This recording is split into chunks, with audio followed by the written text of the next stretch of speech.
Hey, what could you do starting today that would make a big difference in your life? Answer, no telling. What will some people do starting today? That's what's disappointing. It's not what we can do that's in question. What we can do is fantastic. What we can do is unbelievable. It's what we settle for that's disappointing. Remember, the major question to ask on the job is not, what are you getting?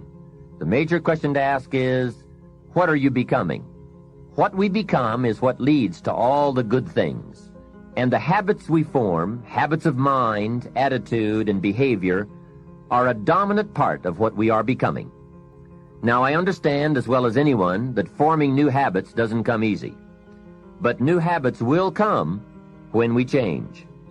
It is usually not in one cataclysmic explosion, but rather by changing small pieces and parts at a time. I think that's how most of us change. We just keep nudging ourselves in the right direction, forming one or two new habits at a time, little by little, until finally we've made the turn. And this is where the good life comes from, those personal changes. There's nothing you can do with the seasons, but there's everything you can do with yourself. Don't wish for the winters to change. Wish for your own attitudes, strength, and capabilities to change in order to handle the winters. Really making personal changes calls for 10% inspiration and 90% perspiration. Wishing we could change is a beginning. But now wish must be translated into activity, and inspiration and affirmation must lead to discipline. We can affirm that we are going to change, but we must now form new habits and develop new disciplines for the affirmation to come true. We can look at developing ourselves spiritually, physically, and mentally. With respect to our spiritual development, this may be a major or a minor issue for you depending on your values and your goals. I confess to being an amateur in this field, but I think it's very wise for you and me to look at the spiritual side of our lives and decide what growth we want to experience here. Come to your own decisions as to what it will take to nourish your spiritual nature. Next, let's look at physical development. The body and the mind work together and depend on each other, so they both need attention. There's a Bible phrase that says, treat your body like a temple. Treat your body like a temple, not a woodshed. Now, in taking care of the physical, we must learn to be conscious of ourselves, but not self-conscious. We need to be aware of our physical appearance, our physical well-being, but not to the point of being self-conscious. We need to be aware, we need to take care, but some people devote too much of their day to physical appearance. Physical appearance is going to have something to do with your future, your well-being, your income, so do spend some time on physical appearance. People look on the outside, and God looks on the inside. Now, you might believe that people shouldn't judge you by physical appearance. Well, let me give you a clue. They do. Make sure you don't order your life based on shoulds and shouldn'ts. You'll always be confused, and you'll always have trouble. The best thing to base your life on is reality. What people really do. So since people generally judge by appearance, then that's probably one thing we want to take care of. That's just part of the game. Now, of course, when people get to know you, or if they've been around you any length of time at all, they're going to judge you by more than appearance. But sure enough, people at first are going to take a look. So taking care of yourself in personal appearance is a consideration. Now, physical development also includes your good health and your well-being. You've got to spend some time on that so that you feel good in the marketplace. Get involved in some form of disciplined exercise. Keeping fit and feeling good has a positive effect on your attitude, not just your appearance. Even if you're not into sports, there are some cassette programs and books on how to stay in excellent shape in only 20 to 30 minutes a day. Get the tapes and find your best way to stay physically fit. Just develop a bit of consciousness about taking care of yourself physically. Physical fitness pays great dividends in terms of your energy level, your ability to live a long, healthy life, and your general sense of well-being. The other part of physical well-being is nutrition. There are some excellent books on this subject for you to investigate as well. Do all you can to stay fit, to stay healthy, and to stay well.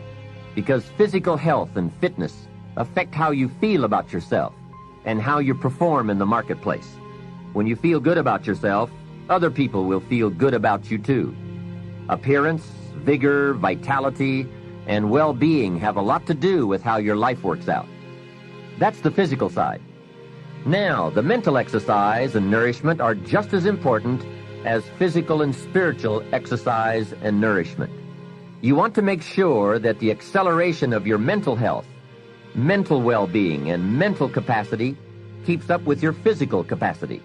So make sure at 40 that your mind has kept up with the passing of the years. Don't stay 30 at 40. Don't stay 30 at 50. Keep up the learning curve with mental exercises. It's so important for you and me to be stretched beyond where we are. It's too easy to just comfortably sit and stop growing. It often doesn't seem to be that necessary to make the push, to make the effort to learn and to grow and to challenge yourself. But let me give you something to think about. The last few years of the 20th century are going to demand a lot more mental vigor and mental activity. The competition and complications of life are going to truly challenge the full capacity of our mentality. So, stretch your mind. It's easy when you finally find yourself in a good job to stop pursuing mental development. Have you heard about the accelerated learning curve? From birth up until the time we are about 18, our learning curve is dramatic, and our capacity to learn during this period is just staggering. We learn a tremendous amount very fast. We learn our language, our culture, our history, science, mathematics, everything. But guess when this learning curve starts to taper off? When we get our first job, usually. Now sometimes, for some people it will continue, but sure enough, here's where it usually levels off. If there are no more exams to take, if there's no demand to get out paper and pencil, why read any more books? Now you will just learn by some experience, just getting out there and by doing it wrong and doing it right and stumbling around. You learn some, but can you imagine what would happen if you kept an accelerated learning curve all the rest of your life? Can you imagine what you could learn to do, the skills you could develop, the capacities you could have? So here's what I'm asking you to do. Be that unusual person who keeps up his learning curve. Succeeding in life is not usual. It's unusual. You need to develop some unusual habits to earn the outstanding rewards. A friend of mine said, a standard education will get you standard results. You want a lot more than standard results? You need to become a lot more than a standard person. And now I've got some more good news for you. Never before in the history of the world has it been easier for someone like you or me to become educated, skilled, highly creative, innovative, and spilling over with profitable ways of thinking. You can turn your automobile into a professional growth seminar on wheels. I'm serious. Cassettes can turn the time you spend driving your car, dressing in the morning, or exercising into solid, effective personal development.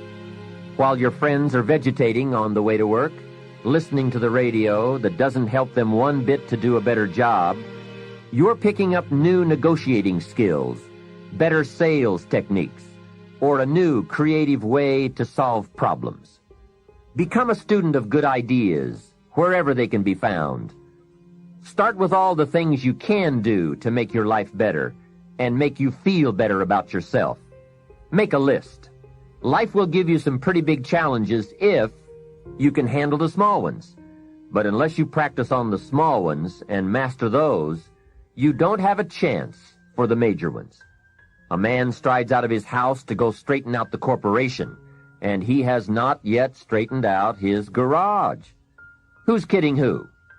So work on all the disciplines that will improve the quality of your life. And here's an important thought. Everything affects everything else. Every lack of discipline affects every other discipline. Mistakenly, the man says, "This is the only place I let down." See, that's not true. Every letdown affects the rest of your performance. Now here's the positive side. Every new discipline affects every other discipline. Every new thing you try affects the rest of your performance. Isn't that exciting? So get started on every small discipline you can think of. You can't believe what it will do for your self-confidence. And remember, the greatest deterrent to success is lack of self-confidence.